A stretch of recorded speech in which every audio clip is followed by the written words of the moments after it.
Bom, pessoal, bem-vindos a mais uma aula de Física Geral 3. Eu sou o professor Adriano Ferrarez e nessa aula de hoje nós vamos falar um pouquinho sobre a lei de Gauss, começando com o conceito de fluxo de um campo vetorial. Para começar aqui, um pensamento do momento do grande poeta gaúcho Mário Quintana.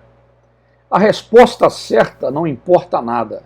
O essencial é que as perguntas estejam certas, tá bom? Então, uma reflexão aqui desse grande poeta brasileiro. Bom, vamos pegar aqui então a questão do fluxo de um campo vetorial. Então, vamos considerar aqui essa figura que mostra para a gente um campo estacionário e uniforme, tá certo? De um fluxo, de um fluido, né? Por exemplo, a água. E que é caracterizado por quê? Por um vetor constante de fluxo, V, que seria essa velocidade constante com que o fluido ele está aí se movimentando. Então a gente vê aqui, ó, né, dado aqui essa velocidadezinha característica desse fluxo, tá bom? Seria aí um escoamento de água. E aqui eu tenho aqui as figuras A, B, C e D que mostram para nós algumas superfícies. Então nós vamos analisar aí, né, esse fluxo de um campo vetorial. Muito bem. A figura então A, ela mostra o quê? Essa figura A, ela mostra, tá, uma seção transversal de uma superfície circular que tem esse raio R aqui, tá vendo? E uma área AA, imersa dentro desse campo de fluxo, tá? E essa superfície, no caso, essa seção transversal, essa área, né, circular, ela está perpendicular a quem? A velocidade V do fluxo. Então o que a gente pode observar aqui? Que o fluxo de massa, que eu vou chamar aqui, ó, pela letra grega φV de A, em quilos por segundos, através dessa superfície, vai ser dado por quem? Vai ser dado pela densidade de fluido, que é ρ, vezes a velocidade, vezes a área dessa seção transversal aí, né? Dessa superfície circular, essa área A. Então isso aqui vai caracterizar o quê? O fluxo de massa, né? Aqui, ρ é a densidade de fluido, que seria quilos por metro cúbico, vezes a velocidade, vezes a área. Então, quando a gente faz aqui, né, a análise dimensional disso aqui, a gente vai encontrar o quê? Que o fluxo de massa, tá, desse campo vetorial, no caso desse fluxo, né, desse escoamento de água, seria quilos por segundo. Tá bom? Então, analisando aqui essa definição para a figura A. Então, eu posso escrever essa equação, né, por meio de uma notação vetorial, beleza? Em que eu teria, então, olha só, que o fluxo de massa, né, V de A, tá certo? Para essa superfície A, seria igual a ρ, que é um escalar, velocidade do fluxo, né, desse campo vetorial, escalar o vetor área, né, que aí no caso seria então perpendicular à superfície. Tá vendo? Então a gente observa o que? Uma coisa importante aqui, o fluxo é um escalar, tá? E que é dado pelo quem? Né? Pelo produto escalar do vetor velocidade vezes o vetor área. Tá bom? Beleza. Vamos ver agora a figura B. Olha só. A figura B, tá? Ela mostra uma superfície plana cuja área projetada, né, que seria AB cosseno de θ, é igual à área da figura A, da superfície A. Então tem aqui, tá vendo aqui, olha só, né? É a mesma superfície aqui, circular, tá vendo? Só que aqui ela faz um ângulo θ, tá vendo? Olha só, com a direção aqui vertical, tá? Então eu teria aqui o quê? Eu teria esse vetor AB, tá? Certo?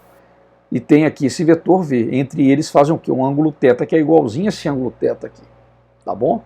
Então, na verdade, quando eu pego aqui, ó, AB cosseno de θ, eu vou ter o quê? Que esse AB aqui, ó, ele vai ter aqui a mesma direção em sentido do AA, do vetor AA, tá? Que a gente já viu ali na figura A. De forma que o fluxo de massa, tá? φVB, em quilos por segundo, através dessa superfície B, ele vai ser dado por quem? Ele vai ser dado, tá? Por a projeção, tá vendo? Ó, ele vai ser igual então a quem? Ó? Ele vai ser igual a ρ vezes V, AB, né? Só que no lugar aqui, ó, a perdão, né? A, só que aqui no lugar eu teria então aqui essa projeção, aqui é B, tá certo, gente? Tá, que seria ρ vezes V, AB cosseno de θ. Então, quando a gente tem essa superfície aqui, ó, que tem essa inclinação θ, a gente vai ter que, né? A gente vai fazer uma projeção dela, tá, na direção aí horizontal para a gente poder encontrar. E vamos ver aqui que na verdade o fluxo é igual, né? Para essa superfície. Certo? Muito bem.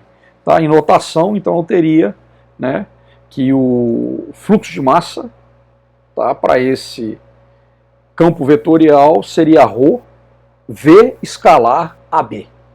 Tá? Esse vetor aí perpendicular.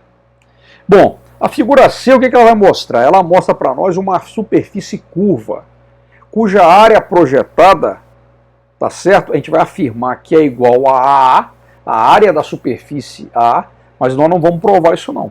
Tá vendo? Olha só. Por quê? Eu estou considerando aqui o quê? Que aqui eu tenho o mesmo raio R, mas essa superfície aqui ela é curva, tá vendo?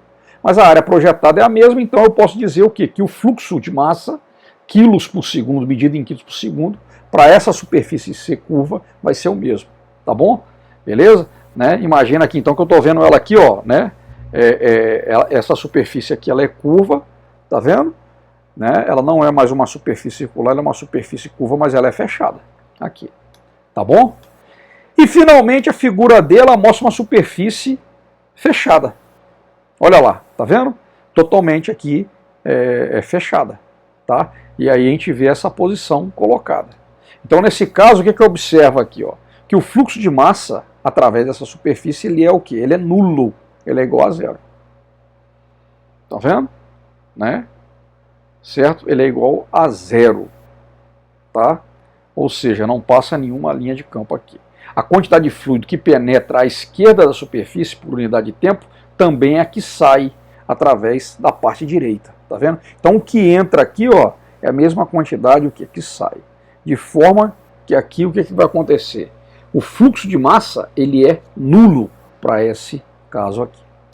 Tá bom? Então não tem aqui o que acontece. Aqui a gente não tem nem sorvedouros de fluido dentro da superfície, né? E você também não tem fontes. Então cada linha de fluxo que penetra à esquerda também vai sair à direita. Tá bom? É por isso que o fluxo aqui é igual a zero, diferentemente dos outros. Tá? Você tem um fluxo diferente de zero. Tá? No caso do campo elétrico, não é verdade que o fluxo de campo elétrico vai ser igual a zero para toda a superfície fechada. Por quê? Porque a gente vai ver que vão existir, né, cargas positivas, tá? Então, para cargas positivas, a gente vai ter um fluxo de campo elétrico maior que zero, né? São fontes, as cargas positivas são fontes de campo elétrico. E as cargas negativas, elas vão ter um fluxo de campo elétrico menor que zero. Por quê? Porque elas são sorvedouros de campo elétrico. Tá bom? Sorvedouros de campo elétrico. Então, essas superfícies elas podem estar localizadas dentro de uma superfície hipotética fechada, imersa num campo elétrico. Né? Então aqui, por exemplo, eu tenho aqui, ó, né? Essa carga positiva é uma fonte de campo elétrico. Aqui ele é um sorvedouro. Então, para um campo elétrico, não necessariamente o fluxo de campo elétrico vai ser igual a zero, como é o caso que a gente viu ali, de onde? Quando eu analiso um campo vetorial, por exemplo, como sendo um fluxo de água, um escoamento de água, tá certo? Com a velocidade v. Tá? Nós vamos voltar a falar um pouquinho sobre isso daqui a pouco. Essas aqui são as referências da nossa aula, tá, gente? Então essa aula inicial é para introduzir o conceito de fluxo de campo vetorial. Falou, pessoal, até a próxima aula.